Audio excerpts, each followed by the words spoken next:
Tidak terima dengan putusan hakim, terdakwa penyebar hoaks dan aktivis anti-masker menyerang Ketua Majelis Hakim di ruang persidangan Pengadilan Negeri Banyuwangi, Jawa Timur.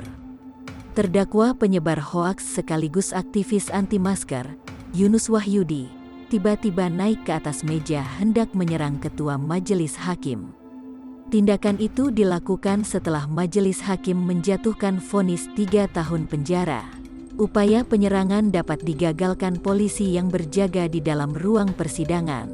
Terdakwa pun langsung diringkus. Untuk menghindari hal-hal yang tidak diinginkan, terdakwa langsung dibawa ke Lapas Kelas 2A Banyuwangi. Sejumlah pendukung terdakwa yang berada di luar sidang pun diminta untuk tenang dan membubarkan diri.